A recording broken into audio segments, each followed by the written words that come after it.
not brave the polar vortex. You can be an activist in your comfy clothes. We appreciate that effort too. So tonight, I'm delighted for the first and what I hope will be an ongoing series. Well, I know it will be, but this is the first one.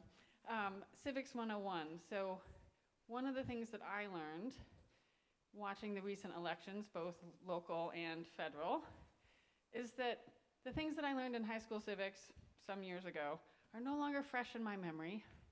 And I, for one, and friends of mine could also benefit from a refresher course in how our government works, both on the national level and on the local level. So I'm delighted that this evening we get to welcome Representative Sabadosa to walk us through how our state government works and how we as citizens can advocate for the things that we care about. There's a lot that's happening. Certainly from the Bombyx perspective, we have been working on a number of issues that are important for artists. That includes affordable housing, affordable space for making work, studio space, performance spaces. How do we create an ecosystem where our creative community can thrive? And in our broader community, there are issues that all of us care about. Affordable housing touches not just our creative community, but many other people. The recent cuts to SNAP benefits are something I think many of us feel very passionately about and would like to see changed. So really tonight is the beginning of a series of instructive presentations so that we as citizens can really engage in meaningful and constructive action to create the world that we want to see. Please give a warm Bombyx welcome to Representative Lindsay Sabadosa.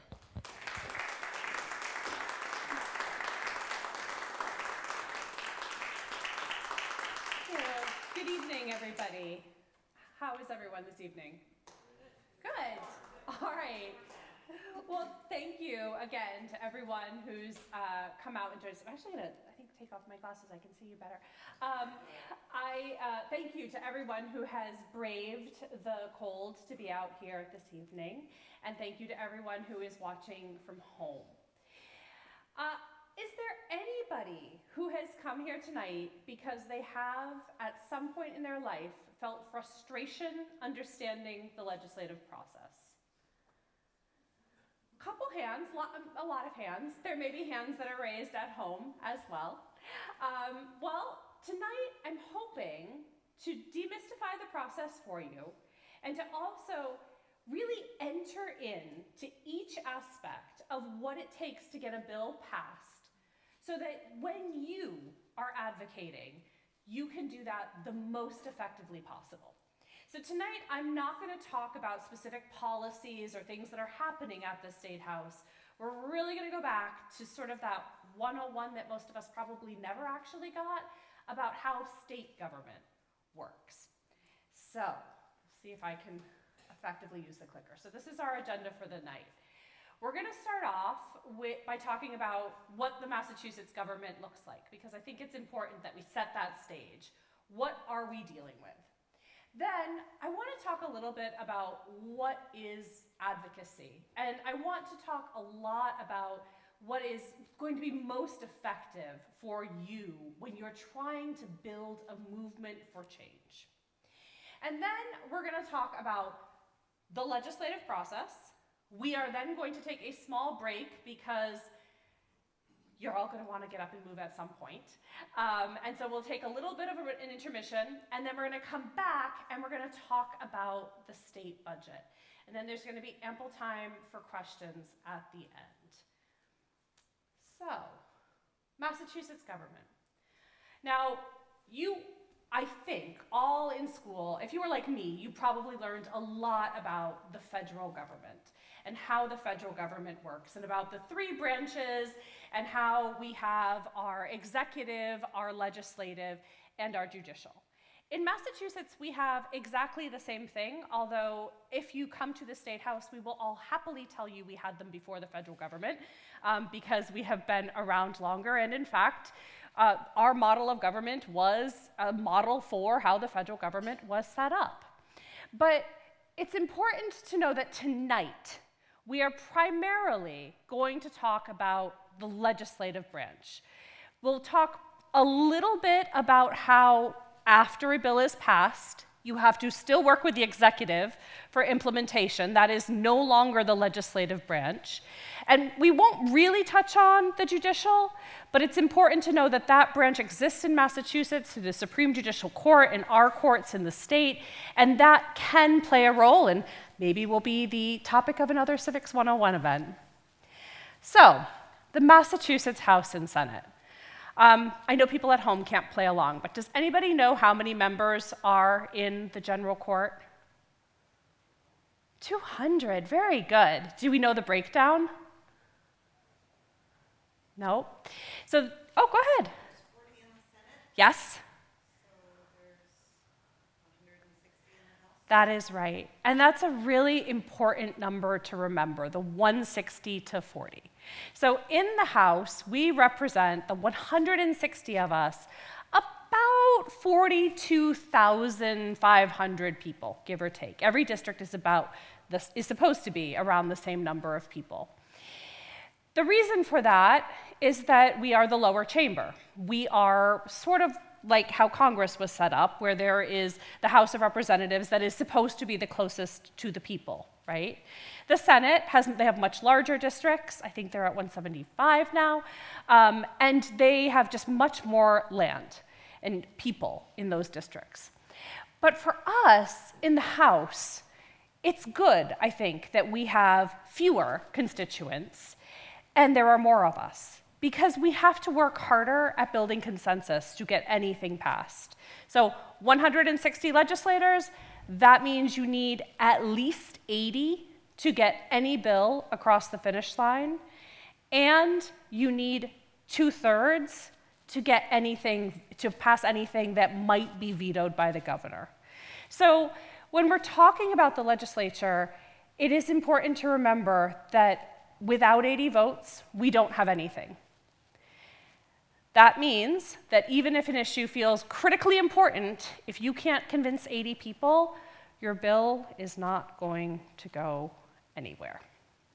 Now, the House and the Senate operate with joint committees. So we are very much working together on a lot of issues. And I'm going to move on to sort of talk through this process of how a bill becomes a law. So a little Schoolhouse Rock here, except really kind of different. So the House and the Senate form joint committees at the start of every session. Does anyone know how long our sessions are? 2 years, yes. So 2-year sessions, and bills are filed at the start of that 2-year session.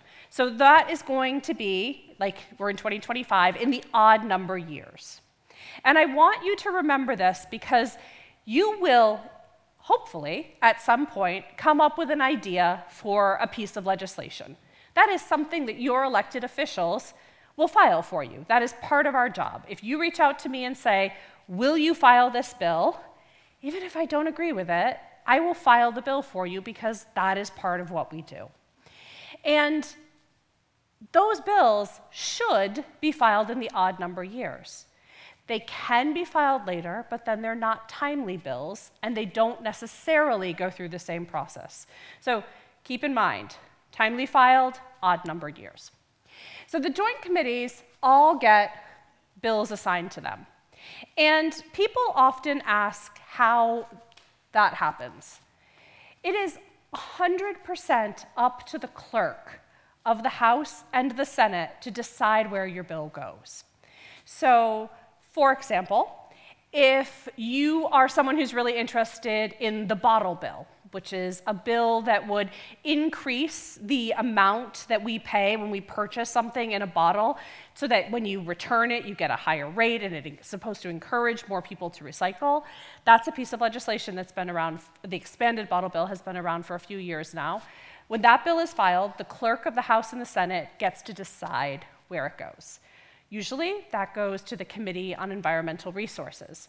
But, for example, this year in the House, we have a new clerk. Our prior clerk retired. And it has changed a little bit where some of the bills go. Sometimes, the House and the Senate clerks will disagree. And that can mean bills that are very similar end up in different committees. And if you are someone who is following those bills, it means you have a little bit of extra work of testifying for both the Senate version in one committee and the House version in another committee. So there's not a magic plan for how bills are assigned, but there's an attempt to do it based on the title of the bill and the topic area of the bill. If the title of your bill is not clear, it might go to a committee that you did not expect. So, once the bill is referred to a committee, in order for it to move forward, it has to have something that we call a favorable report. And if you read my newsletter, I talk about these a lot, because we all want to get favorable reports for our legislation. And in the House right now, every time a bill is referred to committee, the committee sets up a hearing for it, and then they have 60 days in order to make a decision. They can ask for one extension, and then they have to decide if the bill is getting a favorable report. I didn't write down what the other option is. Does anyone know what it's called? I heard it, but someone has to say it louder. Sent to study, that's right. So the other option is that it's sent to study. And sent to study, does that actually mean anyone's studying it? No. Sent to study means that the bill is not moving forward for that session. It's actually, in a way, it's almost like the legislator who has to file it needs to study and figure out how to move it forward in the next session. But the favorable report is what we are looking for. And once a bill receives that report, it can either go to third reading or it can go to House Ways and Means. And this step is often very confusing for people because they say, all right, my bill is in House Ways and Means. When is the hearing going to be? And when bills are referred to House Ways and Means, that's actually not what happens. A bill gets one hearing, and that's in its first committee. When it gets to Ways and Means, this is the time where all of the attorneys come in. And the Committee on Ways and Means talks to members to see how they feel about the bill, to legislators to see how they feel about the bill. They talk to the administration to see if this is something that they feel like they could implement. They talk to the Attorney General's office, or maybe the Treasurer or the Secretary of State, depending on what the bill is. But this is the moment where the legislative branch does a lot of consulting with the executive branch. And that is also true if the bill goes to third reading. The only difference is that a bill will go to House Ways and Means first if it involves money or if it sets up a commission. So, after that work is done, the ultimate goal is a floor vote. And if you have arrived at that point, it is indeed a great moment of celebration. But you are nowhere near done passing your bill. Despite having gone through the hearing in the first committee, and then through Ways and Means in third reading, or just through third reading, you still have to get the bill passed in the Senate. You have to ensure that the governor signs it. And then, sometimes the hardest part, despite how many steps there were, is the implementation, which is with the executive branch. And so at that point, the legislature is no longer deciding what the bill should say. We're just working with the executive branch to make sure it's implemented according to the letter of the law, or the language that was in that bill. And although it seems strange to say, sometimes that is the hardest part. I want to add one other thing here, because a lot of times we get emails from people when the bill has passed and it's with the executive branch, and they say, I don't like the regulations. Can you pass a law to change the regulations? The legislature cannot do that. The legislature has passed the law, and it is up to the executive branch to write the regulations, right? And we see this a lot.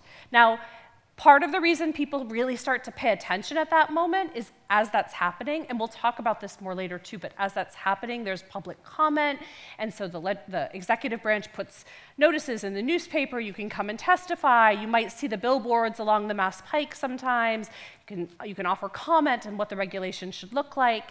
But at that point, the legislature can only weigh in and offer suggestions. We can keep needling and say, hey, you have to do this work. You need to keep moving, executive branch, because the executive branch has a lot to do, but we can't change the final version of the regulations. We could go back and change the law entirely, but we can't change the regulations. So, the reason you're here tonight. Civics 101. The whole point of knowing all of this, at least in my opinion, apart from general knowledge, which is always good to have, is so that you can use the knowledge that you have. And for most of you, that will come through advocacy. So Cassandra talked at the beginning about wonderful Bombyx and advocating right now for the arts, right? That is something that she is passionate and many others in the community are passionate about. But if I asked you, why are you passionate about it, what would you say?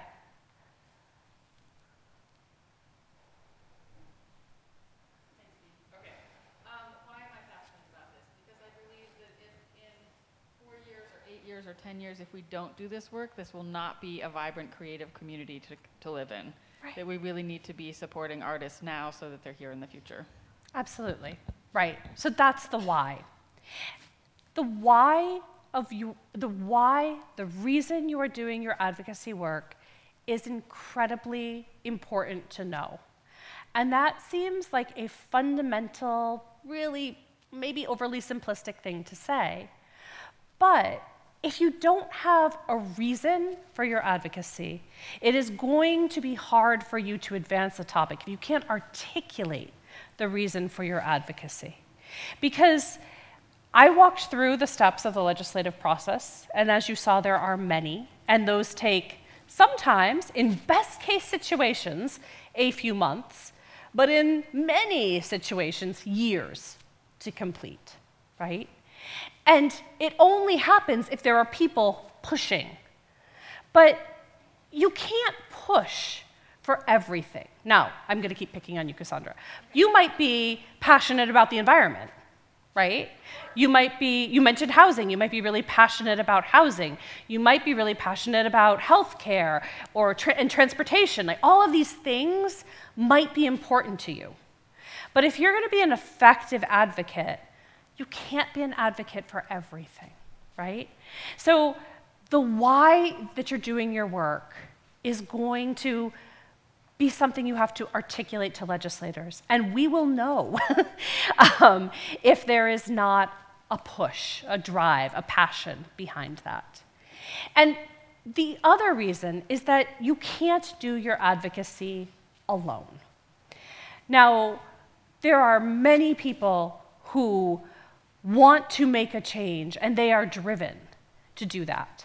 But you have to have more than one person. Just like I could never pass a bill if it was just me saying I support something, right? I told you at the beginning, without 80 votes, you have nothing. So I can have all the best ideas in the world, but unless I find my people in the legislature, they're not going to go anywhere. And the same is true for you as an advocate. Once you know what your passion is, what's driving you, and what change you want to focus on, what bill or what policy area keeps you up at night, you're so excited to figure out how you can help other people, that's where you need to be. But you need to find other like-minded people. You need to find maybe the Center for the Arts, or help me, the Fine Arts Center at UMass. Keep going. Or Double Edge. Double Edge is awesome, yes. All of these, there you go. All the other people locally who feel that same, it doesn't have to be in the state, all the other people, and you need to come together and figure out what is the priority.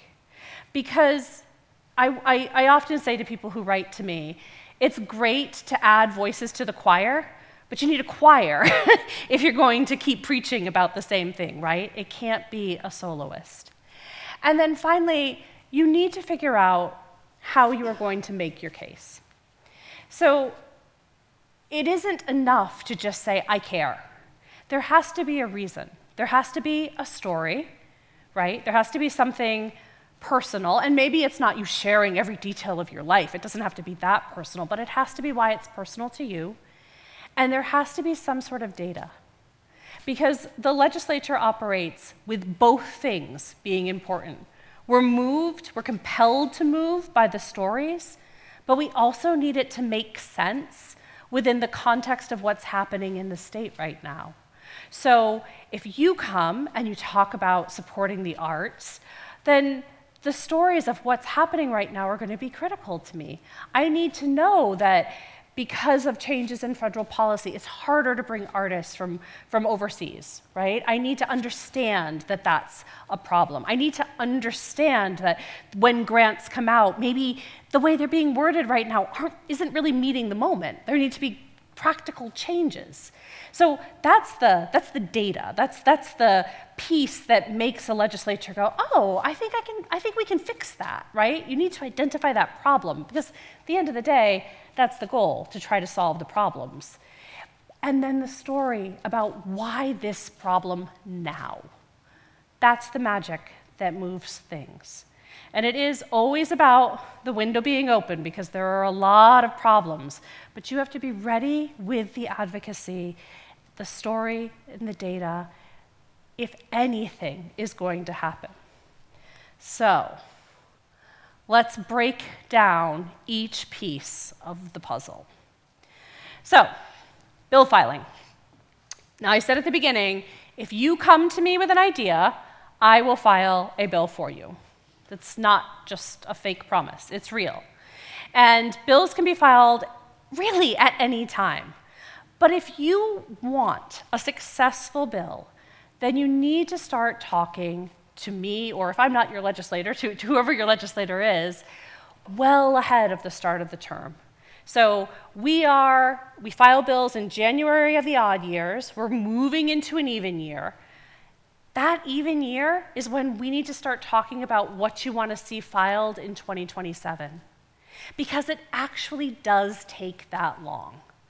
Now, I can tell you, I have some bills that are one sentence long, and you might think, it's not going to take you 5 months to write one sentence, right? And no, it doesn't take 5 months to write one sentence. But a successful bill, before it's filed, is something that we talk about. We figure out, why are we filing this? Who is going to support this? What is the actual problem we are trying to solve, and why does this language solve that problem? Who do we need to talk to about, is this language right? Because if you have ever read a bill in Massachusetts, remember, our bills are different than a lot of states. A lot of states kind of say, this is what we'd like, this is what the bill is going to do, and it's very easy to read and very clear. In Massachusetts, our bills are not easy and clear to read. And the reason is because we are actually going into the Massachusetts general laws and we're amending them. So your bill might say something simple, and I'm just going to make up a section. Just to be clear, no one should say that this is what I actually want to do, but we might say, we're going to strike Chapter 7, Section 52 of the Mass General Laws. That's what your bill might say. And we need to work with attorneys, activists, advocates, organizations that focus on that topic area to make sure we're not creating unintended consequences with that bill. And if any of you have ever tried to set up lots and lots of meetings, you know that's why this takes months. And sometimes we don't have that time, and bills go in and they're not quite perfect. In fact, nothing in life is perfect. So we do the best we can to get them as close to perfect, but we need that process to start really, really early. So again, if you are interested in a topic, those even number years, those are the years to start talking to your legislator so that they can start that process. So that's how you get input into the bill filing process. Just to be clear, the January of the odd year, so this January, our bills all have to go in, timely filed bills, in the first 3 weeks. So that's when I look frazzled and very highly caffeinated for those weeks, because it is a hard process to make sure everything is done. And if you don't get it in by 5 p.m. on that third Friday, it is then a late filed bill, and there's a lot of additional steps to even get it considered for a hearing. So, even-numbered years are your friends. Now, the reason we want timely filed bills is because timely filed bills get hearings. Bills that are not timely filed might get a hearing, but they're probably going to get a really late hearing, if they get one. And we like our bills, our good bills that are going to solve problems, to be heard early. We want them to be heard early because it gives the committee seems like they are behind it. It gives us time to talk to them. No one is rushing. We have plenty of time to go through the whole legislative process with a bill. So early hearings are really key. But hearings need a lot of prep work. Now, has anyone, I know some people in this room have, has anyone in this room testified at a hearing? Oh, that's so great. Good. All right. So for everyone who hasn't, let's have that be your assignment after this event, that you are going to find a bill and testify at a hearing. It's really easy. I hope everyone who's testified agrees that it's easy, right? So with the new rules in the House and in the Senate, you can testify at a hearing remotely. So you can, we don't use Zoom, we use Teams, which is a little bit harder, I think, but you can, from the comfort of your own home, from the comfort of work. We even had a farmer testify from his field. You can testify at a hearing. And that is a critical moment for the public to consider and comment on legislation. So in my office, if you are testifying on any bill in which I am involved in, one of the things that we will say to you is, share your testimony with us. We will help you. You get 3 minutes to testify. Now that can feel like a lifetime, but also some people go all over that. And then if you go over, you have a chairperson interrupting you and asking you to stop. So it's important that you are prepared for those 3 minutes. It is important that your testimony do the 2 things that we talked about before, that it shares your why, and that it shares the data. Because again, you're trying to pull on heartstrings and you're trying to influence legislators to understand why now. Why does this matter? So the prep work for a hearing can be significant. And if you're working on legislation with my office, we try to make sure that we have people testifying at the hearings, but not too many people. So sometimes there will be a bill. For example, we just had a hearing in the Housing Committee on rent stabilization. I think they had 200 people testify that day. At about person 100, everybody has said the same thing. Now that doesn't mean, of course, that people should stop testifying, but it means the testimony is becoming less effective. So if we have an issue we're working on, we want the balance. We want the committee to hear this is really important, and we want to be efficient with that time. So we're going to put together panels of experts. We're going to put together stories that really, really pull on the committee's heartstrings and brain. But we're not going to go overboard with that. And so if you are working on an issue, these are things that you need to think about because you've brought your people together, right? It's not just you. You've got your team working on this. How are you going to make the committee time effective? I need to say this, and I hope you feel this way. I hope me being up here makes you think this, but legislators are not scary people. We have a lot of hearings.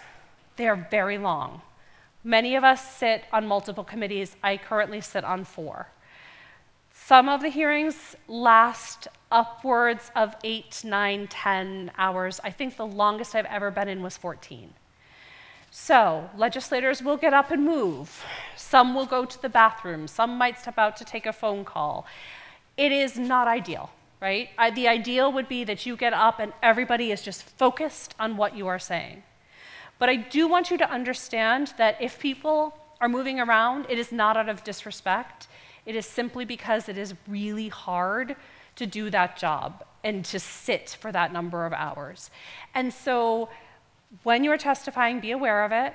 Do not take it personally. Smile at the legislators. We really like that.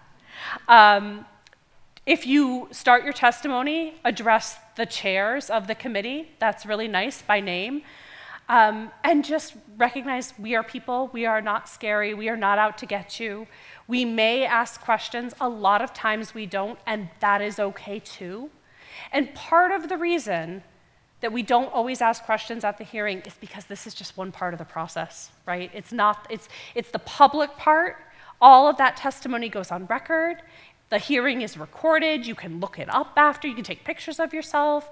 If you are my constituent and I'm on the committee, I will take pictures of you too. Just feel free to ask. But that is just one step. And it's usually the step that scares people the most. So I'm here to tell you tonight, deep breaths, it is not the scariest part. The other thing, I should have had a better segue into this, but the other really important thing about the hearing is it is what often drives out your opposition. Now, in preparing for a bill, I said, we talk to everybody. You have to go to all the stakeholders, right? But you only know what you know. Sometimes it's really hard to understand what the opposition might be. And the hearing is a great time to figure that out. And that's why it's important. I know that there's sometimes a thought that all right, the committee heard the bill and they should make a decision today. But if I find out during a hearing that someone opposes my bill, the first thing I'm going to do is ask to meet with them because I want to talk through what their concerns are. There have been times where we've received testimony in opposition to a bill and we talked to the people in opposition and we found an agreement, or maybe they'd misunderstood something, or maybe something just needed to be tweaked because it had an unintended consequence that we needed to clarify. But the hearing is important for that piece too. And while I want all of you to have the experience of testifying either in person physically at the State House or via Teams at a hearing, you have to remember that we also accept written testimony. And your written testimony is very powerful. You don't have 3 minutes limiting you with written testimony, and we do actually read all of it. And it is public unless you ask it not to be. So important to remember, if you're going to put it in lots of personal details, know that those could be found online, so make sure you are judicious about what you write.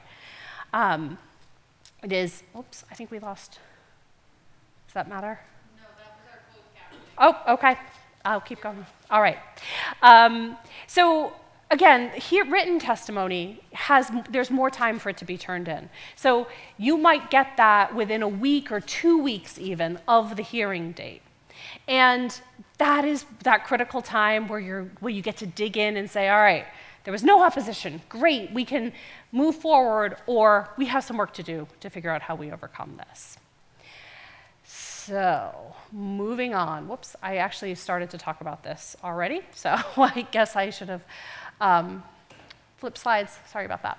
I guess the only other thing I'll say is, and I did mention the expert panels, but if you are working with advocacy groups as well, that is really important to bring in the experts. Or if you have expertise in a field, having people like that testify at hearings who have some gravitas in what they say, who can say, I've done research, I've written a paper, I've written an article, I've been studying this for a long time, I really understand this issue deeply, is very important. And there are ways to then make sure that those people maybe come with you if we set up a meeting with the chair of the committee to talk about the bill, so that all of that is taken into consideration. All right, so this is the next huge important piece in legislation. So we filed the bill, we've had the hearing, we're in this interim period where the committee is trying to make a decision about what to do with the bill, and the committee is looking at, first and foremost, is this a constitutional bill? That seems like it should be said because that is critical. Is it constitutional? Is it something we can implement? Is it solving a real problem that we need to solve? And is it something that we need to do now? Is there urgency to this? Because again, we have thousands of bills filed, so urgency is important. And that's when we start the process of not just working with the committee, but also working with leadership. And this process will continue from the hearing all the way up until we are almost at a floor vote. And leadership in this case really means everybody who is kind of in that position in the House or the Senate above a committee chair. So with Ways and Means, with the Speaker's office, in the Senate, Ways and Means, but also with the Senate President's office. And we need them to understand that this is a priority. We need them to understand that we want to see it done. And they're going to talk to, they'll say to me, they might not say it to you as an advocate, but they'll say to me, well, do you have 80 votes? And that to me means I need to make sure I'm talking to my colleagues about this bill. And I'm going to categorize this as maybe the most fun part of the job and also the hardest part of the job. Because you do actually have to talk to your colleagues and see where they stand on an issue, right? And that isn't necessarily a formal meeting. Sometimes that's just a conversation or grabbing a cup of coffee and saying, hey, I'm working on this bill. It's really important to me this session. Have you heard of it? What do you think of it? Now, often in those meetings, I will say, because legislators can co-sponsor bills or add their names to say that they are supportive, I will say, it would be great if you could co-sponsor. I understand if you can't. And that may seem like a strange thing to say because who doesn't want a lot of co-sponsors? But at the end of the day, it matters more that somebody says, you know, I've co-sponsored a lot of bills. I don't necessarily want to co-sponsor, but you have my vote. Because that's what matters. The vote matters. The conversation where someone commits to voting for something matters more than someone co-sponsoring. Because co-sponsoring, I will co-sponsor if my constituents ask me to co-sponsor something, but me committing to someone to say, yeah, when you go to leadership, put my name down, I'm in favor, that feels like a bigger commitment to a lot of legislators. And so getting your numbers, getting to 80, is really the key. Then you have to talk to House Ways and Means ahead of time, because bills, again, there are many of them. And while it feels often that of the, I think we're at 6,500-ish bills that were filed this session, only a small amount makes it to House Ways and Means, actually it's a lot of bills that make it to House Ways and Means and to third reading. And they have to vet and work on those bills. So if we can preemptively talk to them and have them start vetting, understand what it is, at least have some initial conversations about it, that's going to be really important. And as advocates, when you are meeting, if you are, you might meet with House Ways and Means, because sometimes we bring advocates in to talk to them, or you're meeting with committee chairs after the hearing to talk about your testimony, why you support the bill. They're going to talk about, as you're talking, you're going to talk about why it's a priority. And then one of the asks of the committee chair is always, will you make this a priority with leadership? Will you talk to Ways and Means about the bill? Will you talk to the Speaker's office about the bill? Will you, when this bill comes out of your committee, will you continue to help us move it forward? Those are the types of conversations that help push bills, because again, we cannot prioritize everything, so you want to make really specific asks to understand where this legislation truly is in the process. Now, if all of that comes to pass, the last step, the critical thing that needs to happen for your bill to pass is a floor vote.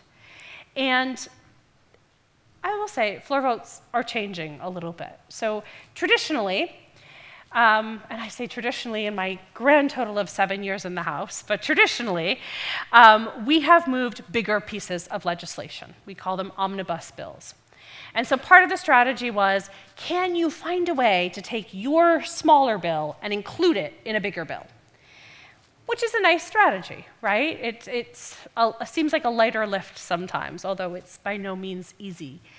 But now we're talking a lot about how can we have more votes? How can we move some smaller pieces of legislation?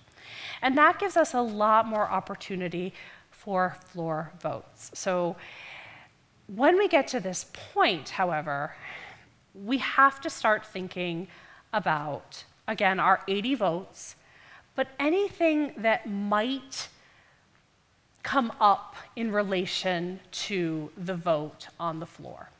So we can, as I think many of you know, file amendments to bills.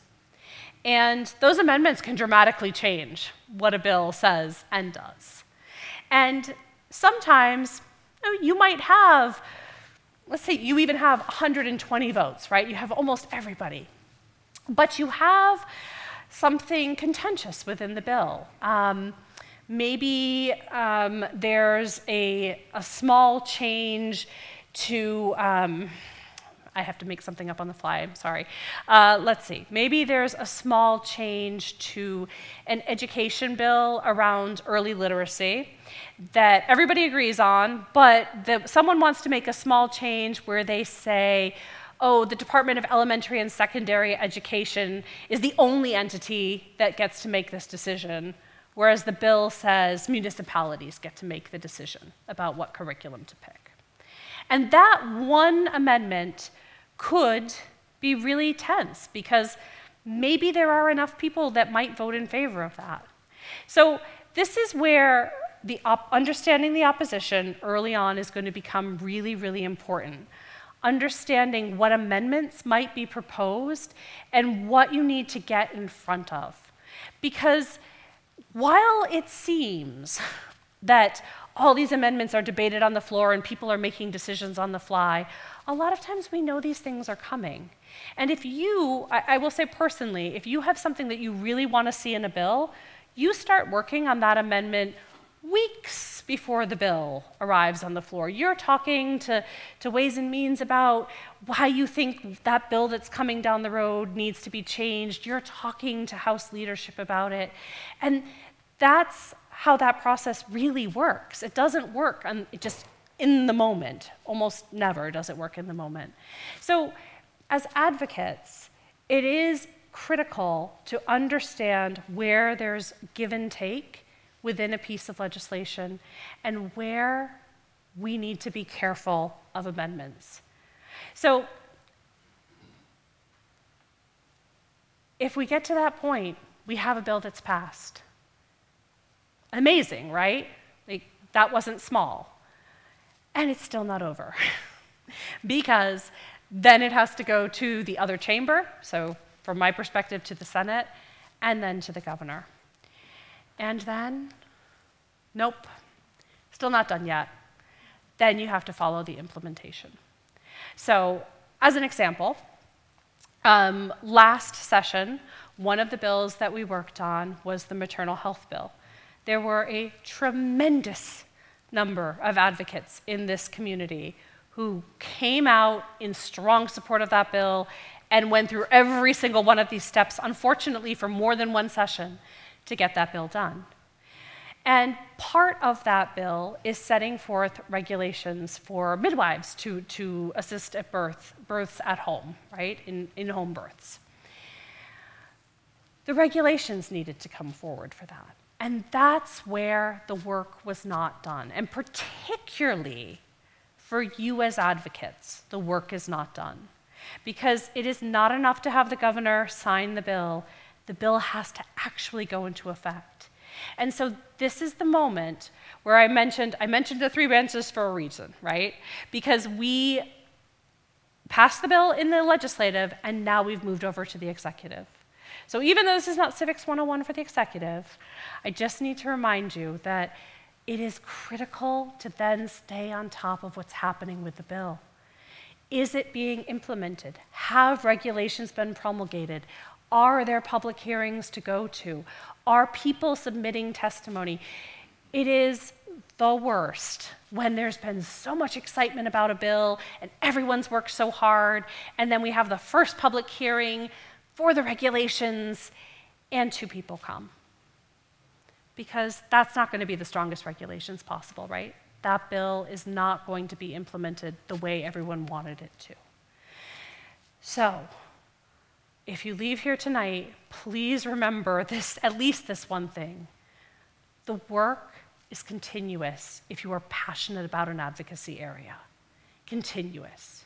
We can pass all of the bills. We won't pass all of the bills, but we could pass all of the bills. And there will still be more work to do to continue to strengthen and improve. And it's pass the legislation, create the regulations, implement them, see where the gaps are, and then sometimes go back. And so that's kind of how the process has been working, since 1630 or so. We continue to fill in those gaps as we find them through this cyclical process. So, that's my first part of the session.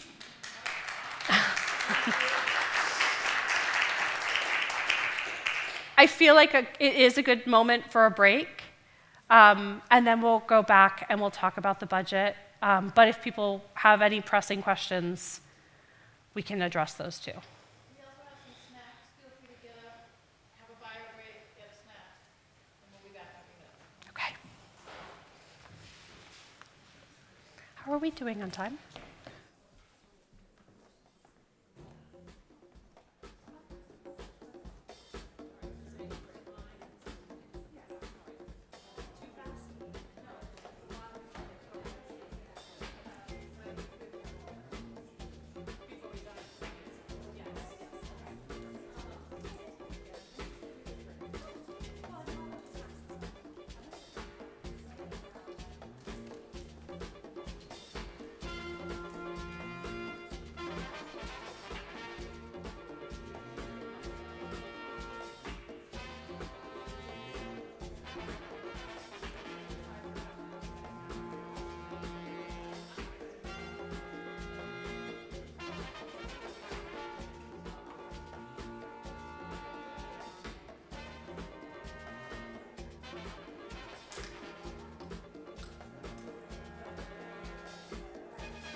Okay, everybody, we're back. So for the second half, just to give you a quick rundown on how it's going to go, Rep. Sabadosa is going to finish up her presentation. We'll have a Q&A, and then I'm delighted we're going to welcome Hannah from Northampton Open Media is going to tell us a little bit about digital navigation, because if you wanted to join one of those Teams meetings to advocate for a particular piece of legislation, and maybe you needed a little tech support, Hannah is the kind of human who can help you. So we're going to learn a little bit about that at the very end.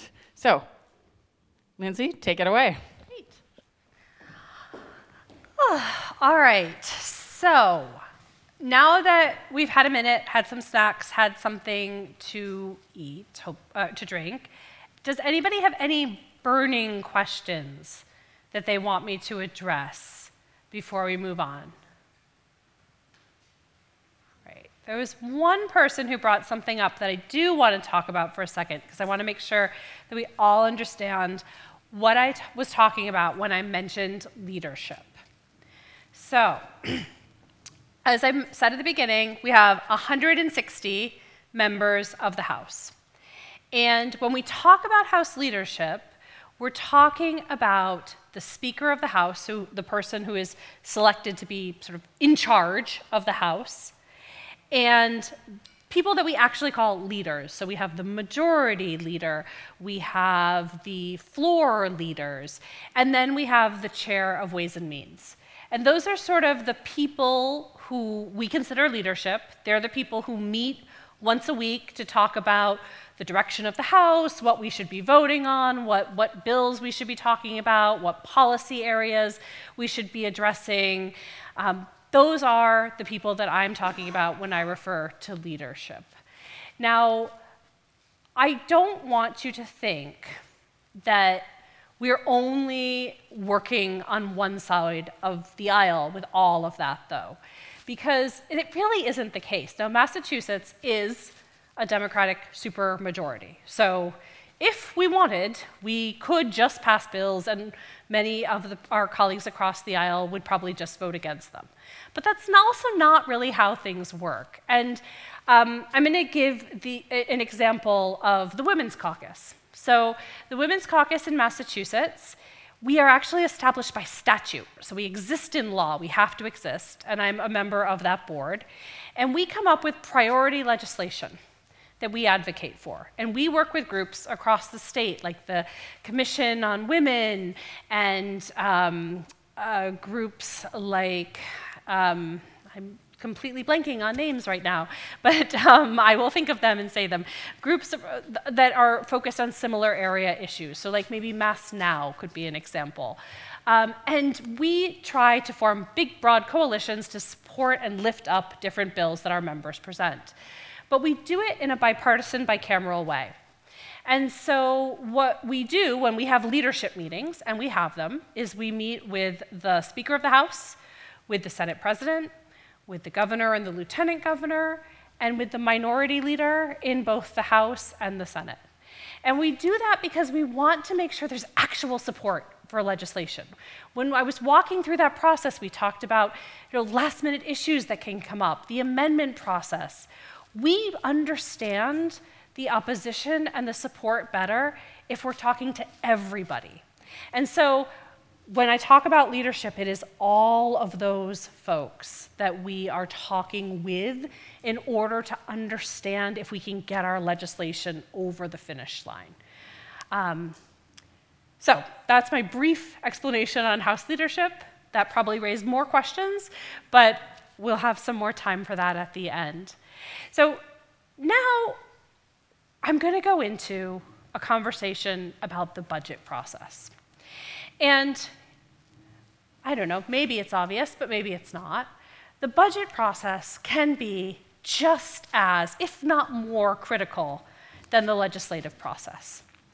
So bills, when they are written, cannot include money. We can say that we're going to fund the bill, but we always add a line at the bottom that says something along the lines of subject to appropriation. So for example, we can pass an education bill, and we can say we are going to fully fund our schools. right? That's great. Everybody's going to be so happy. We passed this bill. We're going to fully fund our schools. But at the very bottom, it's going to say subject to appropriation. And what that means is, unless the budget matches what that bill says, there is no money for that bill.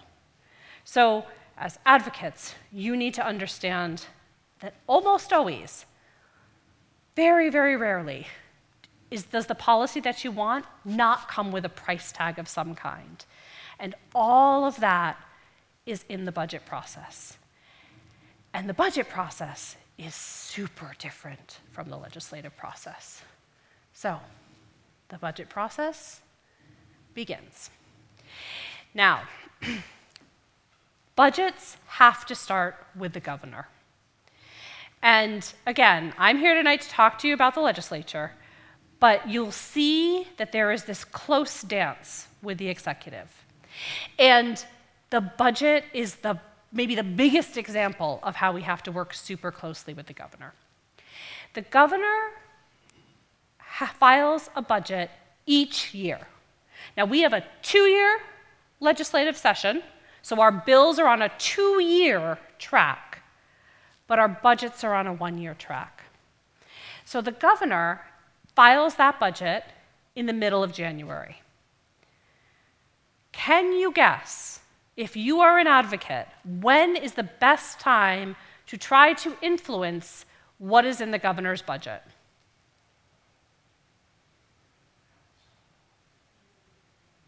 The year before, that's right. So actually, right now, if there is any sort of funding you want to see increased, decreased, kept the same, added, whatever it might be, to the budget, this is the time to advocate to the governor's office for that money.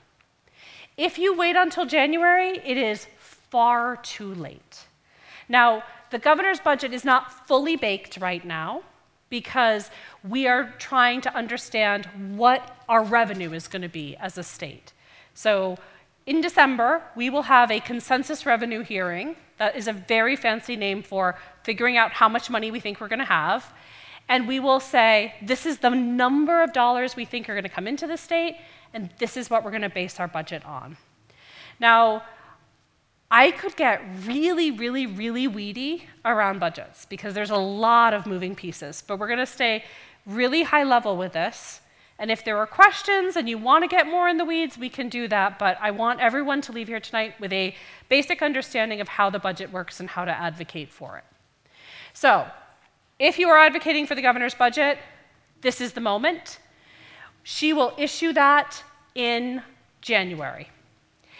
Immediately after, and probably internally, even in the days before, the House and the Senate will decide on when the Ways and Means hearings are going to be. There are 8 Ways and Means hearings to discuss the budget. Most of those, the public can certainly attend, but the public doesn't testify. There is only one that is open to the public. The majority, where the public testifies. All are open to the public, but only one where the public testifies. That one is held at the State House, and there is a remote option. All the other hearings are done by subject matter. And if you ever open the budget, and it is online, you can go to the malegislature.gov website, and you can click on budget.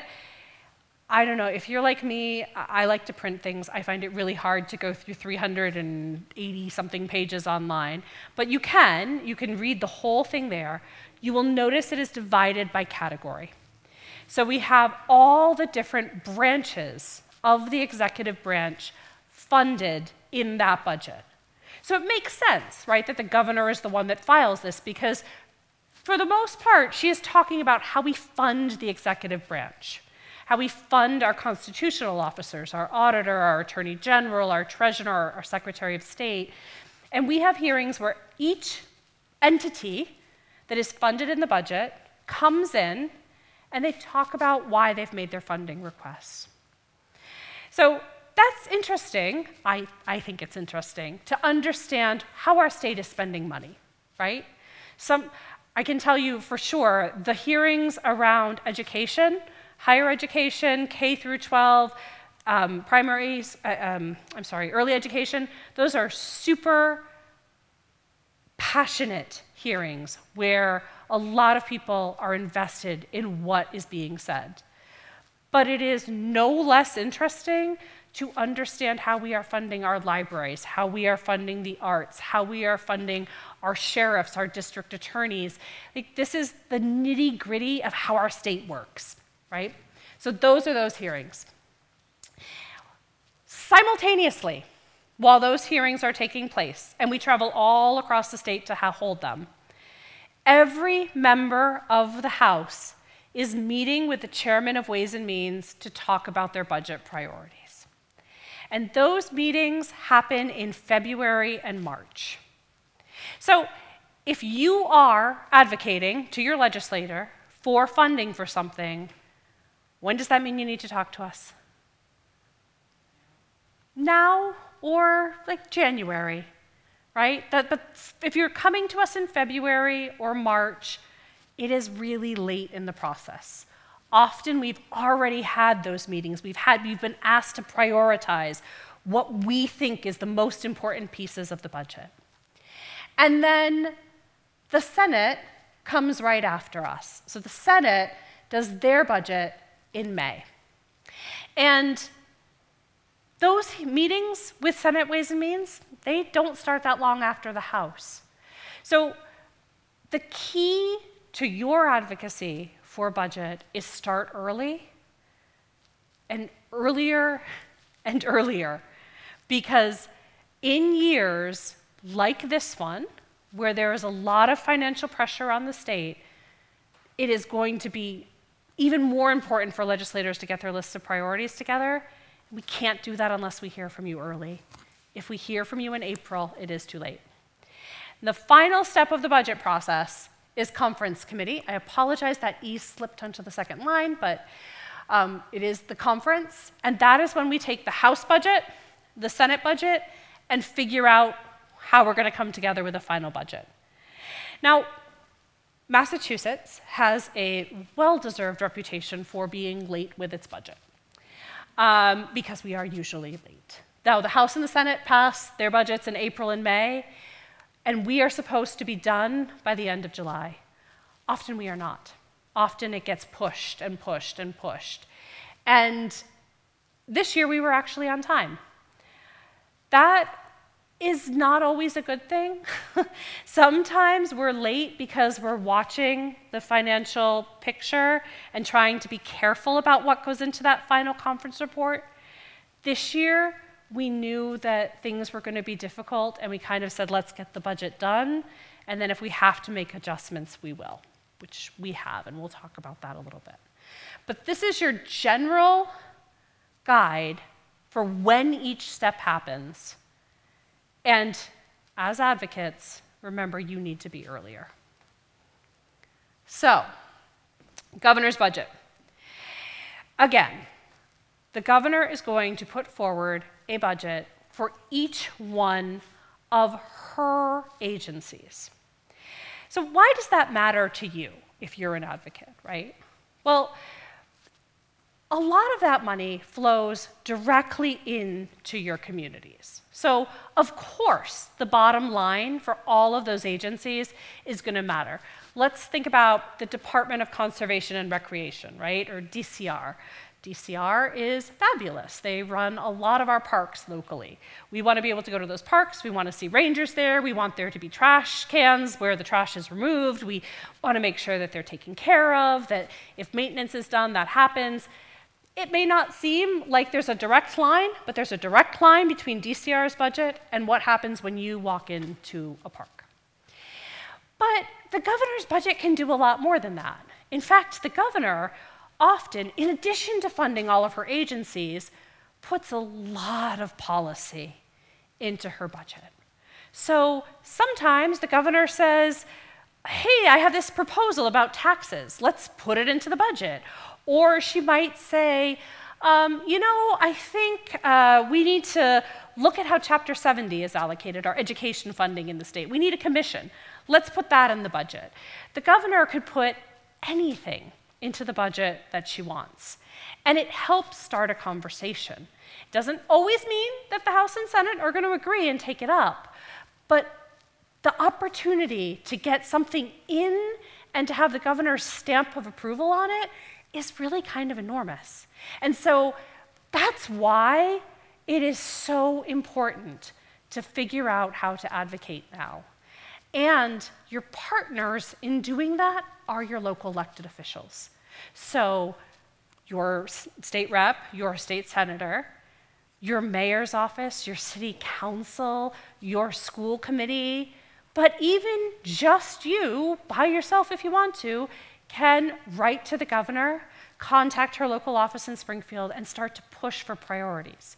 So is there anybody tonight who has a bill, like a burning, pressing bill that they've been thinking about that they just really want to see get over the finish line? Oh, I see, Andrea, yes. What is it? Clean slate legislation, right? What does the clean slate legislation do?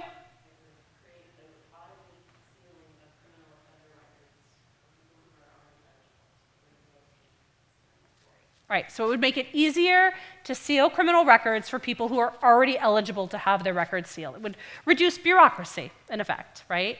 Make it easier for people to access the law that is already in place for them. So that is the type of thing that with enough people all pushing, the governor could try to include. I can't promise that she will, but she could. And so this is where it makes it a little bit easier if it comes in the governor's bill for the House and Senate to look for it. Because I promise there are legislators who want to see that bill pass too, and if we know the governor is behind it, that gives us wind at our back to try to convince the leadership. We all remember what leadership was? Yes? Okay. In the House and in the Senate to keep it in the final budget. So, the House budget. Now, even though I have just talked about how critical the governor's budget is, I must say as a House member, we think ours is far more important. It is true. Any House member will tell you this. We work really hard to take what we say are the governor's recommendations and align them with where the state is financially by April. It is actually, we're in a tougher position in April because we are working on our budget. When do we pay taxes? April what? 15th. So our budget is ready before that. So the House always works at a little bit of a disadvantage because we don't have all of the numbers quite yet. The Senate has the full picture by the time they do their budget, which is why the House and the Senate's budgets are often quite different. But the House has several more months than the governor has had to understand if those initial numbers we looked at were really, truly going to come to fruition, if revenue is continuing to come in. So we start that budget again in February. We get an email from House Ways and Means, and they say, if you would like to meet with the chair of Ways and Means, please pick a date. You're supposed to bring a letter in where you talk about your priorities. I cannot imagine a member of the House getting an email inviting them to set up a meeting with Ways and Means and them saying no. It seems like no one would do that. I have never refused a meeting. So we go in and we chat about our districts. We chat about what we see happening in our district that might be caused by changes in statewide funding. So, as an example, one of the things that I have always talked about is RAFT funding. So RAFT funding is money that helps individuals who are struggling to pay their rent or to pay for their utilities or to pay for their mortgages. It is critical to keep people in their houses. We help constituents regularly apply for that funding. Sometimes it's because they've just lost their job. Sometimes they've had a huge medical incident and they've been out of work. They really just need to figure out how to stay in their apartment because it gives them stability. That RAFT funding is critical, and it's so small and it's so hard to get. There's just more demand than there is need. And so every year, when I go in, I don't just say to the chairman, we need more money for Raft, right? I do what I told you to do. I share the stories from the district. I explain about a constituent. We never use their names, but we say, a constituent called, and this is what happened, right? They had lost their job. They were out of work for longer than they thought, and they really needed to get that funding, and it took like so much time that they were about a week from getting an eviction notice, but then that funding finally came through, and they were able to pay their back rent, and then they started a new job and were able to get on their feet, and that's why that funding is so important. And not only do we share that story, that tugging on the heartstring story, which happens to be true, but we also share the data. And while I'm sharing that one story, there were actually another 20 people that we helped. And then when I talk to our local agency that manages Raft, they're talking about 800 people a week calling. It's one of the highest numbers in the States. And that data plus the story is how we advocate for our budget priorities. And it is exactly how you need to do that same level of advocacy with me. And when you reach out to me, often I will say, can I share your story with Ways and Means? Can I share this letter? Can I pass it on? When you are advocating, it is never about just one person. It's about how can we get that out there to as many people as possible. And if we don't win in that first round of hearings, if the budget comes out of the House, which it does in the third week of April, and we don't see what we need, we then start the amendment process. Now, this is perhaps one of the craziest moments in the House. The 3 weeks to file bills at the start of session is a little intense. The budget amendment filing process is even more so. So I am a member of Ways and Means. We get a preview of the budget the morning it comes out. We have a breakfast with the chairman, which is lovely, and he talks through and answers all of our questions, and we see the budget then. And then starting that afternoon, at noon that day, so that's a Wednesday, noon on Wednesday, all day Thursday, until 5 p.m. on Friday. That is the time that we have in the House to file budget amendments. Now, you would think that with a very limited number of days, we file very few amendments. That is not at all true. We still manage to file thousands of them. But that is the opportunity for us to file everything that did not get included and any priorities for our district. So district priorities are never included in that initial budget, right? So if in my district we need extra money for manna, which has long been one of my priorities. If we need to make sure that 2,000 people were just fed there on Thanksgiving, that they have the funds to continue to do that, that's where I file an amendment to make sure that they get that money. But it's also the time where, say, DCR didn't get the money that they needed in the House budget, where we file that amendment for them, where we try to increase the bottom line. And sometimes, just like in the governor's budget, this is our opportunity to try to file policy as well. So as a small parenthesis, this is something that the Supreme Court is currently debating. If when Congress files policy in the budget, it has the same value of law as when they just pass a bill. But in Massachusetts, we can file policy to the budget, and it has the exact same value. So, for example, just last week, was it last week? Yes, the governor just signed last week in a supplemental budget a bill that Senator Comerford and I had been working on, along with Representative Lewis. And it was a little bit, not exactly the same, but a tweak to reduce bureaucracy for people who are going through name changes. So currently, or prior to the signing of this law, people had to file special petitions to ask that they didn't have that name the name change put in the newspaper. Sometimes they wanted that for privacy reasons or because they were afraid if it was published that maybe they're trans and they don't want people to know that they're changing their name.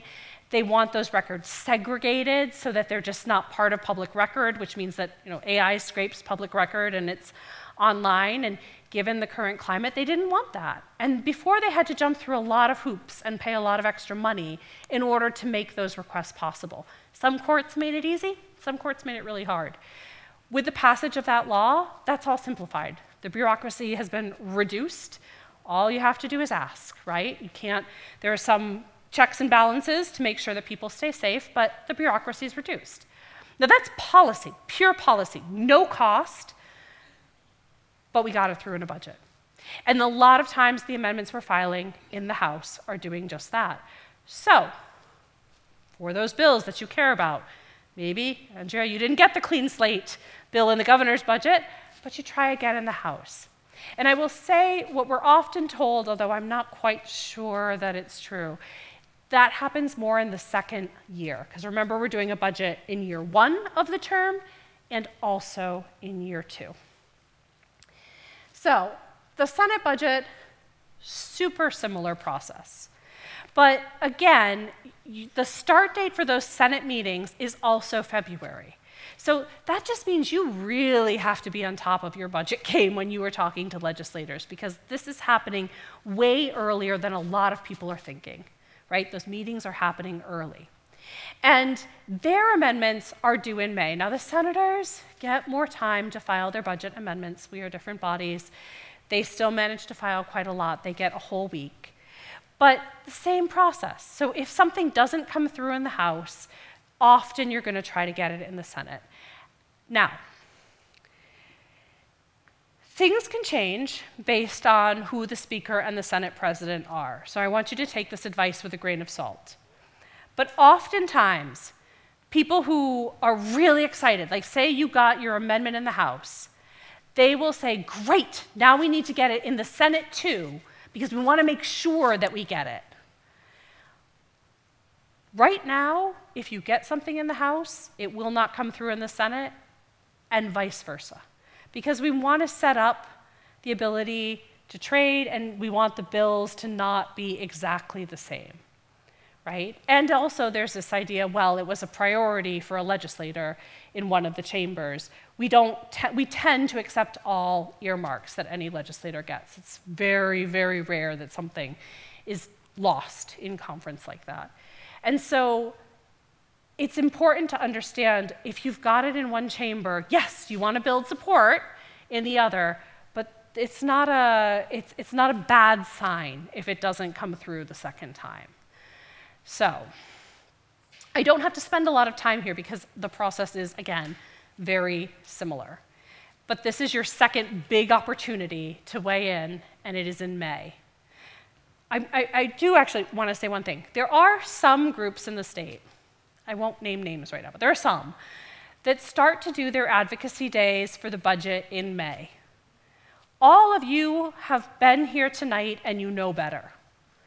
So, while it is always great to confirm support, just know that if you are asked to go to a lobby day in May for the budget, that is the wrong time, right? You're going to be there back when? January, right? Or right now, even. That's when you're going to be there, because you're going to be better at advocating for your budget priorities. And now, the final time that you have to advocate for the budget, and that is in conference committee. So, the House has passed its budget, the Senate has passed its budget, we have to bring them together. That is done in a conference committee. It is usually the chairman of Ways and Means, the vice chairs, and then someone from the minority party. The minority leader gets to pick who that is. So 6 people are working through this process. And conference committee feels really frustrating for a lot of people because a lot of it is done behind closed doors.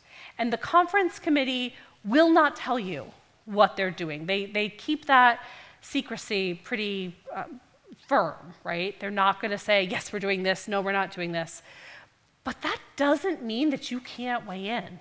It doesn't mean that you should just be quiet and go, well, whatever they decide is fine. This is still a moment for intense advocacy, particularly if things have been included. We can't add at this point, but we can retain. Or we can say, hey, the Senate did a little bit better on the line item. I'm going to go back to DCR. They did a little bit better for our parks. We think you should go with that number. Or the House did better over here. We think you should go for that number. And this is a time to talk to your legislators too, because I promise you, we don't just sit still, we weigh in on this process. And so when I know that my constituents have reached out to me, I'm going to say, by the way, I've heard from 52 people that they would like to see more funding for libraries, so can we please go with the Senate number? I will be more eloquent than that, I promise, but you get the idea. So this is the last stop on the train, and then the budget goes to the governor. Now, many of you, I'm sure, know about the Fair Share Amendment, right, that was passed at the ballot a session ago. And the Fair Share Amendment adds money to it's a 4% surtax on people who make over $1 million, for every dollar over the first million. Now, that money comes through at about, I think we were at 3.9 billion this year. I hope I'm not wrong with that figure, but we were significantly over where we thought we would be. Part of that money is included in this budget.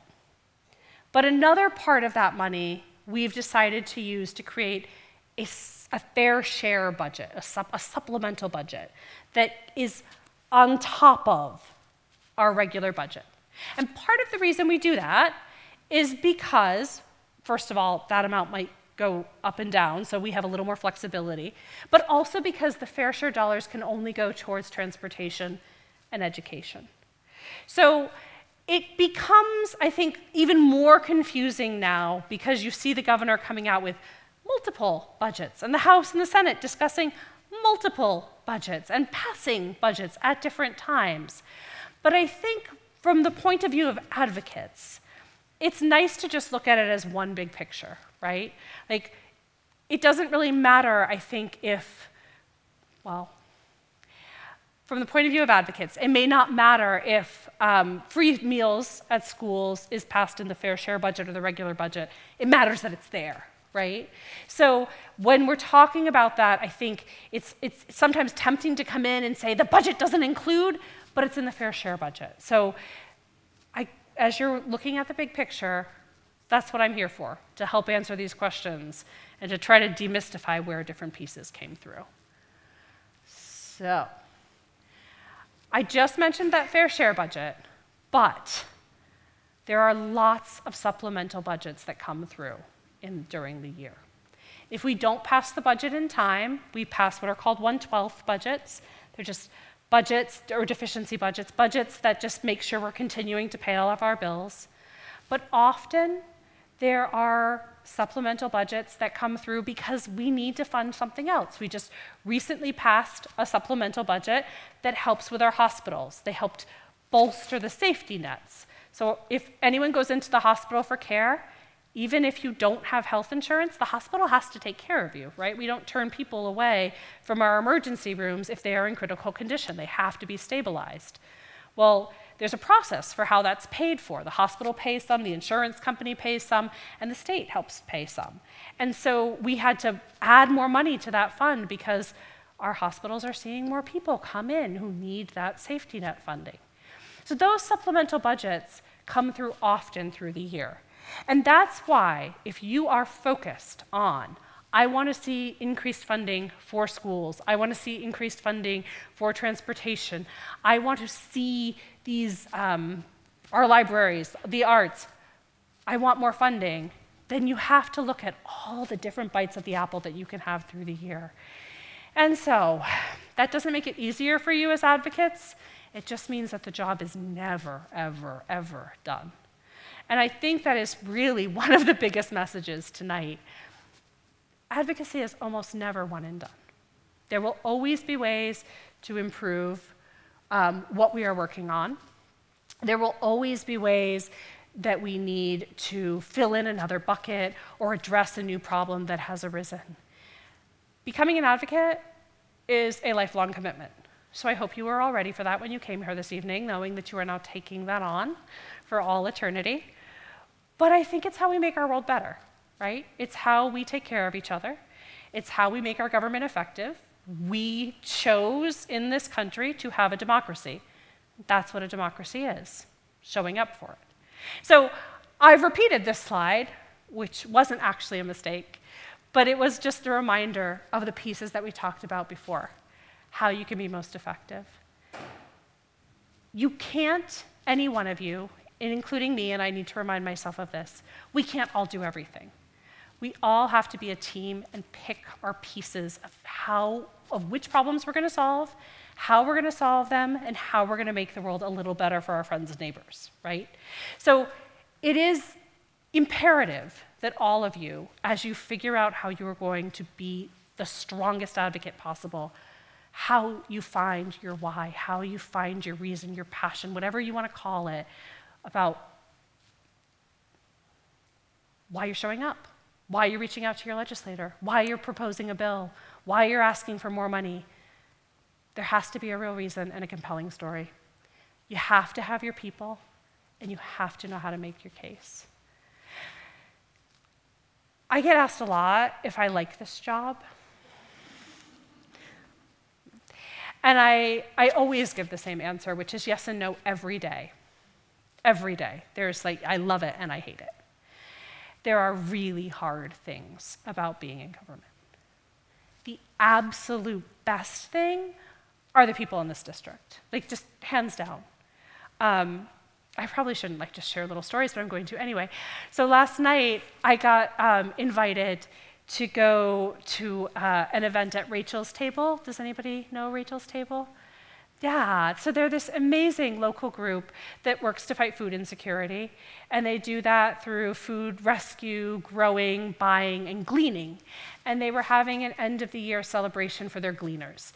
And those were people who, of their own volition, went out into fields in the snow and cold and harvested carrots, and they talked a lot about purple broccoli and parsnips so that they could then take it and bring it to people who might need it in the community so that food didn't go to waste, and that they gleaned, I think, it was over 100,000 pounds. It was an extraordinary number. And all of these people sat in a room, and they talked about how much fun they had feeding their neighbors. And one woman even talked about how she gleaned food and then volunteered to help prepare the food at a local soup kitchen and then helped to deliver the food the next day. So she had actually seen carrots go from dirt-covered things in a field to delicious soup that she got to bring to somebody. And that may seem like it's not related to advocacy, but boy, is it, right? Because all of the things that they were talking about are the government is supporting in various ways. From taking care of our farmers to fighting food insecurity, to even the roads that she drove on to deliver that soup. Politics, the government had a role in all of those things. And we have a way that we can make all of that better. And in that room, there was really nothing but joy. Just people so happy that they had been able to participate in something. And that makes this job joyful. And I hope that for all of you, you will find that joy and that purpose, and it will make your advocacy joyful too. So, with that, are there any questions? What's the average length of time it takes a bill to go through? So people say, yes, absolutely. So the question was, what is the average length of time that it takes a bill to go through the process? You will hear a lot of people say 8 to 10 years. That is kind of, I don't know, it's almost like a fake number. Right? Averages can be really hard, right? So the bill I mentioned, the one that Senator Comerford and I worked on about name changes, that bill was filed at the start of this session, so in January, and we got it passed now because it was timely, because we had all the stakeholders on board. We worked to make sure that any opposition was addressed and responded to appropriately, and we found a vehicle and it got moved, right? There are other bills that I've been filing that are just much, much harder. A lot of bills, particularly around criminal justice reform, where we're already at 7 years, and the opposition is still really tough and we're still working through it. So I would say to you, it's a funny average. Like, yeah, 8 to 10 years, that sounds like, oh, everything's gonna take a really long time. When it's the moment, things will move quickly, and when we need to do the work, we'll do the work and get people there. But yeah, it can take a while. It can be lightning. Yes? So a follow-up to that, if it takes more than one session, do you have to start the whole process again? Yes. So you have to refile all of your bills that January. And I will say, I often look at bills, if we're refiling them, as works in progress. So a lot of times it's not a straight refile. We change them. Like, we try to make it reflect the work we've done in the interim. So, you know, we may have sat down with a stakeholder and they've said, oh, you know, I like this bill, but the definition that you've used here is a different definition that exists in another part of the law, and I think that those definitions should be the same. And if they were the same, then I could get on board, but otherwise it's too hard to implement because we're working with multiple definitions. You'd be shocked at how many multiple definitions we have for even basic words right now. So that's something like we can come together on, right? And then we refile the bill reflecting that work. If we have the same committee chairs, that can be easier, but sometimes those change and then you have to work with a new committee chair, maybe new committee staff, and build up consensus again. But you need to get to 80 anyway, so it's really like just kind of part of the job. But yes, you are doing a lot of that over and over, hopefully fine-tuning and improving as you go. Yes? Process question just Please. for you. A bill goes to committee. Yes. The committee discusses it. Then they have to vote. Is it by simple majority? It is by simple majority. However, right now, House bills are going to the House and Senate bills are going to the Senate. And the simple majority is based on the number of people who vote. So, for example, if a legislator doesn't vote, so like maybe there's 9 House members and only 4 choose to vote, then it could still move if 3 of the 4 voted to move it forward. So it doesn't include, like, it's not necessarily an abstention, but a non-vote. And the members of the committee, are they by equal party affiliation or? They're not by equal party affiliation because the number of Democrats and Republicans, we only have 1 independent, but there are far more Democrats than Republicans. However, every committee does have a ranking minority member, and we try to make sure that there are at least 2 Republicans on every committee. I will say there's only, I think it's 36 Republicans. That makes it really hard for them because that's a lot of committees that they are attending, but they take their job really seriously. Yeah, it becomes math, and so you'll see that in the Senate too, because remember, 40 members. They also have to serve on all of the committees. So you'll see senators listing membership to 8, 9, 10 committees sometimes. It's impossible to attend all of those hearings. And right now, and I say right now because it is the current reality, I don't think it's going to change, but I just want to preface it with this is what's happening now. So we have all of our hearings, as I've mentioned, with remote option. And they are all online. You can watch them. You don't even have to sign in. You can just turn them on if you want. It means that it becomes a little bit harder to schedule them because we only have, let's see if I can actually count. We have 5 hearing rooms in the State House. So you can't have the tech support running for 3 or 4 hearings at the same time. We don't have the staff or the wiring or the capacity for that. And so we have to make sure that, things are scheduled out so that we can continue to have the remote participation. But it makes it even more challenging for members because we're kind of running between hearings. But I will say, all of our committee votes are available online, so you can see those. Again, it's at the malegislature.gov website. You can watch all of the hearings, and you can see all of the testimony that is submitted. That's a lot of information for any one person to go look for, though. I will say that. Yes? So I'm not sure how to ask this as a question, but it's something I've always kind of feel a little bit passionate about, and that's the Massachusetts state tax, what am I trying to say? The standard deduction, thank you. It's $4,400, and it's been that way for almost 23 years now. And like you've been talking about, programs that help the poor, and that's all well and good. But one thing that would really help is that deduction with minimum it should be double. It should be at least $8,800. And what would be the process to get that? Would it have to go through the exact same thing you described here? Yep. Okay. Yes. So we'd have to file a bill. So any changes to the tax code would have to be filed as legislation, and then they would go through the Revenue Committee in the House and the Senate. Yeah, but, all right. Yes. Let's say you sign up to give testimony, and let's say that hearing is 10 hours long. Yeah. Do you need to stay for 10 hours waiting for your turn to testify, or is there a way to get a slot? If you're a working Yeah. person, you can't stay online for 10 Of hours course waiting not. for your turn to testify. How can that work?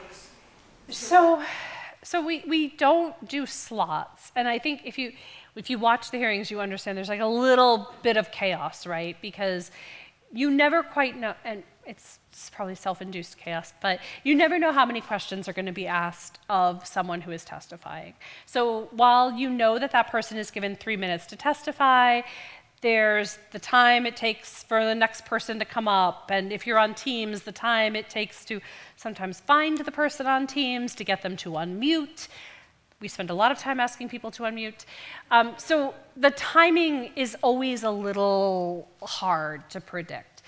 Committees are trying, though, because we absolutely recognize no one wants to sit online all day, to sort of give you an idea. It's probably going to be around 2:30. It might be around 3. So while you're not told it's going to be 2:10 on the dot and you're ready to go, you have a little bit more ability to schedule your day.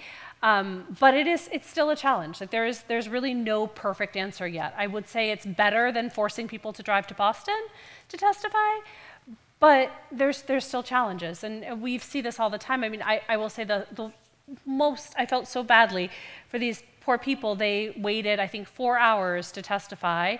They were online, and then their connection went out, just completely died in the middle of their testimony. And you think, and we waited and tried to get them to come back, but there's just a moment where the hearing has to go on, and other people are sitting there waiting, and sometimes with babies and small children and all the things that need to happen, and having paid for parking in Boston. So we are doing the best that we can and trying to figure it out, but we do want to hear the feedback from people about how we can make it a little bit better, because the goal is to make it accessible to you. We want that to happen. It's not easy.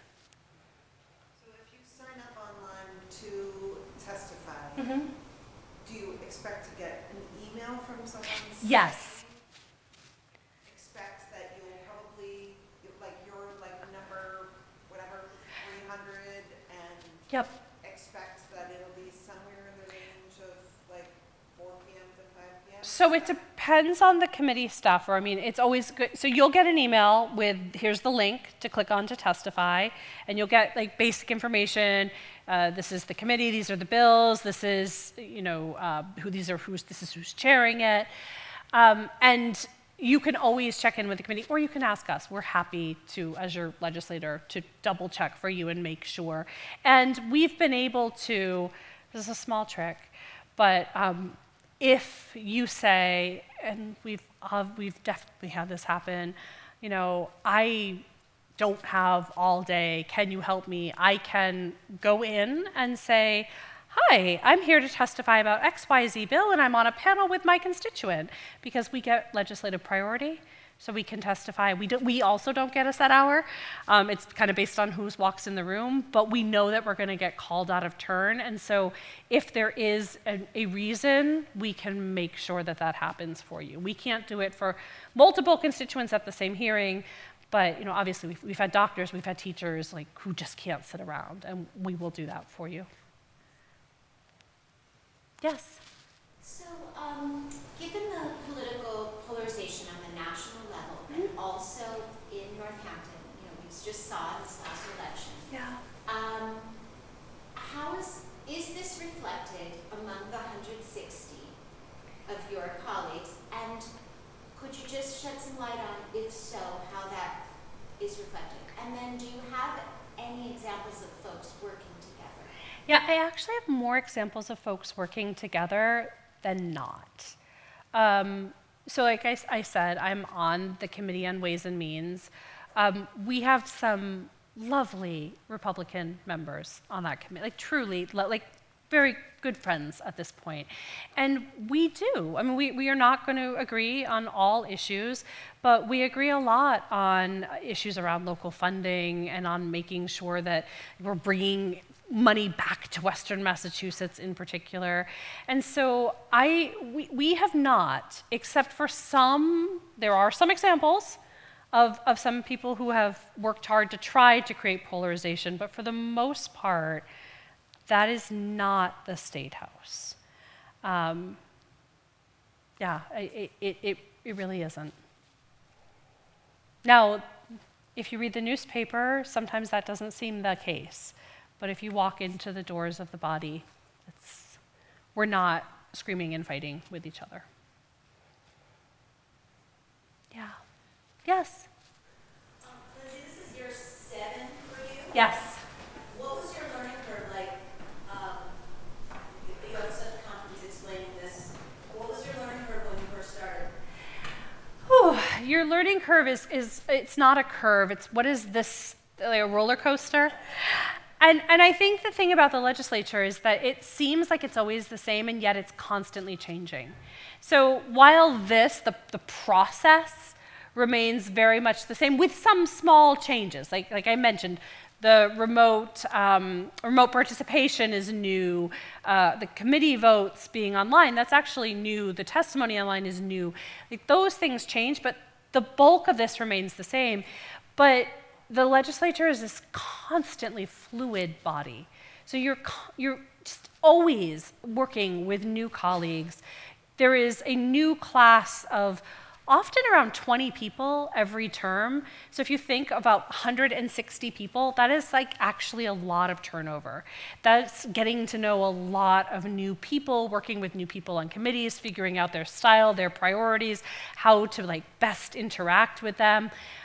In my tenure, long historic tenure, I guess, I've worked under 2 speakers. We've gone through the pandemic. We are now going through this new political era of the federal government just being very, very different than what we've previously dealt with. And so you learn, but you have to actually learn to be nimble and to just constantly roll with the changes more than anything. Because the one thing we know is it's not going to be the same in 6 months. So the process is actually the nice thing that you can lean into, as at least that's still there. One more question. Please. You mentioned your district is about 42,500. Yes. And you said that you were talking earlier, you said, I've had 52 calls about this issue. Yeah. What turns a head? I was raised to call and write letters and call and calls. Yes. And I think that sometimes people feel well, it's just me. What's the number? 52 out of 42,000 seems like not a lot. It seems like not a lot. It is a lot. It is a lot. And it is a lot because most people in Massachusetts do not seem to write to their legislators. And it's very interesting because I will talk to my colleagues about this. And I have a very dear friend who represents part of Boston. And I recently said to him, it was a significant bill that people opposed, and I had 536 letters in opposition, which is a gigantic number.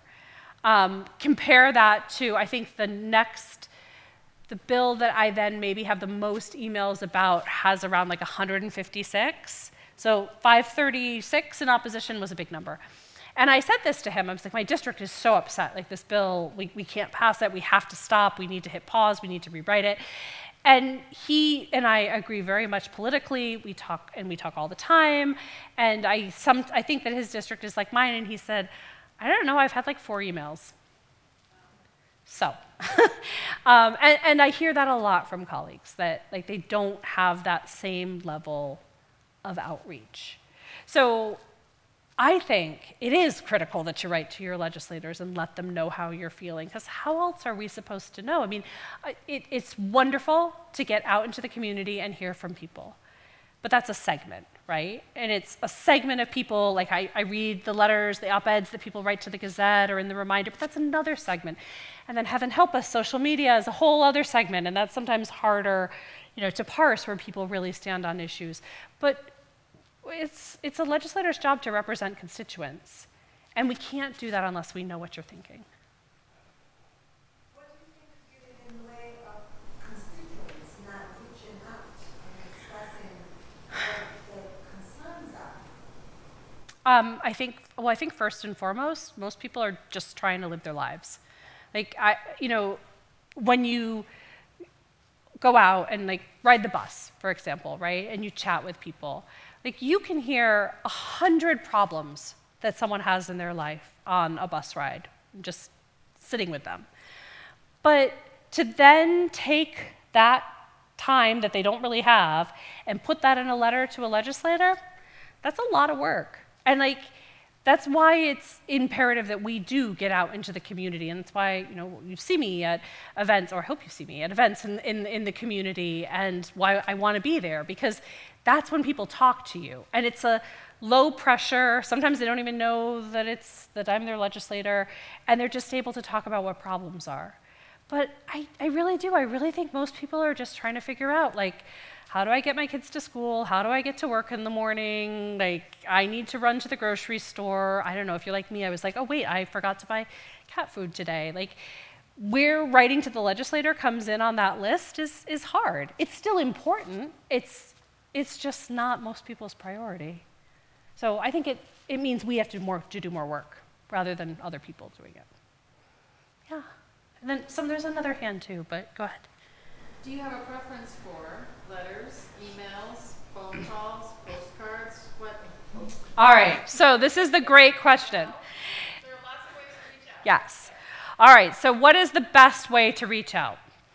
So I have long followed the rule that if you send me an email, I reply with an email. If you call, we reply with a call. If you write a letter, we respond with a letter. However, if you have something that's urgent, the best thing to do is to call or email, especially if it is a constituent case. And we did not talk about that tonight, but you should all know, your legislators, part of our jobs is to help you interact with the state, whatever that might look like.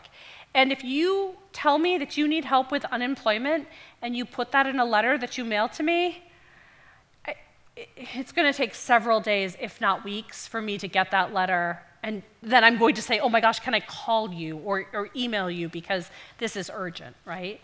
So I would say anything you want, what you're most comfortable with, but email and phone is the fastest. The one thing I don't like, and other legislators may feel differently, the direct messages on social media, they're really hard to find.